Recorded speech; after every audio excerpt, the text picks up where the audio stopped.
वालेकुम नाज़रीन, वकास अज़ीम। और आपसे थोड़ी देर बाद पार्लियामेंट हाउस में आज कौमी असम्बली और सेनेट का इजलास होने जा रहा है। दोनों जो ऐवान है इनके एजेंडा भी जारी किए गए हैं, लेकिन एजेंडे के अंदर कोई ऐसी खास बात नजर नहीं आ रही जिसके ऊपर अरकान पार्लियामेंट कोई अहम डिस्कशन करने जा रहे हो। लेकिन इसके बावजूद भी कोई ना कोई एक अहम और ख़ास बात है जिसकी वजह से दोनों इजलास बुलाए गए हैं। तो इस ऐवान की दोनों ऐवान में जो आज अहम बात होने जा रही है वो ये है कि मुस्लिम लीग नून की जो जमात है वो कौमी असम्बली के अंदर अब सबसे बड़ी सियासी जमात, अक्सरियती जमात बनकर सामने आ चुकी है। अब नून लीग को पीपल्स पार्टी की भी जरूरत नहीं रही और जो छोटी मोटी बाकी इत्तेहादी जमातें हैं सिर्फ उन्हीं के साथ नून लीग अपनी जो बाकी मुद्दत है वो पूरी कर सकती है।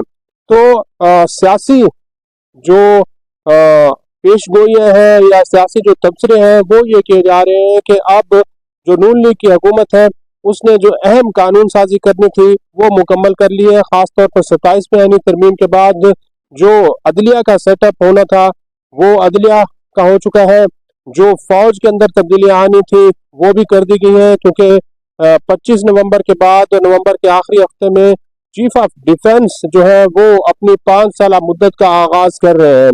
तो अब नून लीग को कोई बड़ी कानून साजी नहीं करनी, सवाए एक कानून साजी है जो कानून लीग को करनी है, वो है NFC अवार्ड से मुताल्लिक और जो वफाक और सूबों के दरमियान महासिल की तकसीम है, वसाइल की तकसीम है, टैक्सों की तकसीम है, उससे मुताल्लिक अब करनी है। तो नून लीग जो है वो अब अपने भरपूर मैंडेट के साथ कौमी असम्बली के अंदर पहुंच चुकी है। अब पीपल्स पार्टी के पास क्या ऑप्शन है? क्या पीपल्स पार्टी अब भी नून लीग की इत्तेहादी जमात बनकर अपने 2-2.5 साल पूरे करेगी या फिर नहीं? ये वो सवाल है जो कि आज कौमी असम्बली के इजलास के दौरान पीपल्स पार्टी के अरकान, जिनको NA 185 के ऊपर जो डेरा गाजी खान में इलेक्शन हुए हैं उसमें दानली के ऊपर तहफ़्फ़ुज़ात हैं, लेकिन बज़ाहिर ऐसा लगता है कि ये भी सिर्फ डंक टपाओ पॉलिसी या फिर घुंघरू से मट्टी उतारने वाली बात होगी, शोर शराबा होगा। लेकिन NA 185 डेरा गाजी खान के ऊपर किसी किस्म की कोई तहकीकात या तफ्तीश नहीं होने जा रही, क्योंकि इलेक्शन कमीशन ऑफ पाकिस्तान जो है वो इस वक्त बिल्कुल एक खामोश तमाशाई का किरदार अदा कर रहा है। तो पीपल्स पार्टी क्या ऑप्शन देती है हुकूमत को? पीपल्स पार्टी के पास क्या ऑप्शन है वो आज के इजलास की जो कार्रवाई होगी, जो बहस होगी, उससे जाहिर होगा।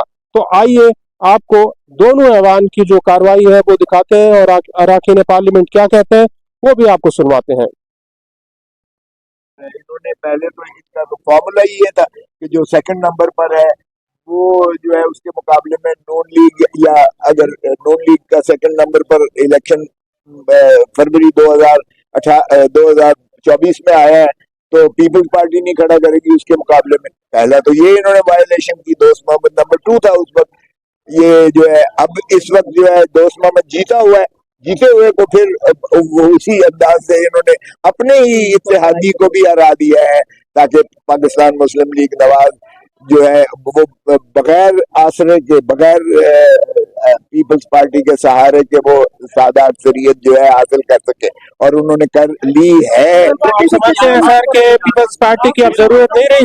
सर आप समझते हैं पीपल्स पार्टी की जरूरत अब नहीं रही? नहीं, पीपल्स पार्टी की जरूरत नहीं रही। और मैं उस वक्त से जानता हूँ ये नवाज लीग को और पाकिस्तान पीपल्स पार्टी तो फिर रानी शहीद बेनजीर भुट्टो ने मई 2006 में जो है मीसाक जमहूरियत जो है वो मुंजमद किया था, उसको बेल आउट किया। लेकिन वापस आते ही नवाज शरीफ का तो ये है नून लीग का कि ये जब मुसीबत पड़ती है ये आपके पाँव पे पड़ जाते हैं, और जब ये उस मुसीबत से निकलते हैं तो इनका गर्दन पर, आपकी गर्दन पे राहत होता है। पीपल्स पार्टी और PTI इकट्ठे अपोजिशन में बैठेंगे? देखें, इलेक्शन, ये जो सियासत में कोई चीज नामुमकिन नहीं होती है, कुछ भी मुमकिन हो सकता है, लेकिन पहले ही अपना रोमांस तो छोड़े ना। बिलावल भुट्टो अपोजिशन लीडर को आप तस्लीम करें? बिलावल भुट्टो को आप अपोजिशन लीडर तस्लीम करेंगे या PTI का अपोजिशन लीडर होगा? बिलावल भुट्टो को एक मिनट, मुझसे भी आगे निकल गए हैं। तो 5300 अरब रुपए का करप्शन भी पिछले 2 सालों में हुआ है। तो अब तो तरक्की में मतलब आगे निकल नजर आ रहे हैं या मतलब करप्शन में नजर आगे निकल गए हैं? ये तो IMF की रिपोर्ट देख लें, जरा 4,500 अरब जो है वो ये गपला है, तो ये जरा हिसाब तो दे दें पहले, वो तो हिसाब दें। सर बिलावल भुट्टो को आप अपोजिशन लीडर तस्लीम करेंगे? देखिए सियासत में अगर उनको जेन्युइनली, अगर उनको वाकई ही अवाम की ताईद आती है तो फिर सियासत में आपको तस्लीम करना पड़ता है। देखे मेरे इलेक्शन में अगर ख्वाजा साद रफीक ने अपनी शिकस्त को तस्लीम किया है तो वो मेरी नजर में उसका कद बड़ा हो गया है, कोई छोटा नहीं हुआ है। सियासत में ऐसा होता है। पीपल्स पार्टी बैठेगी अपोजिशन में?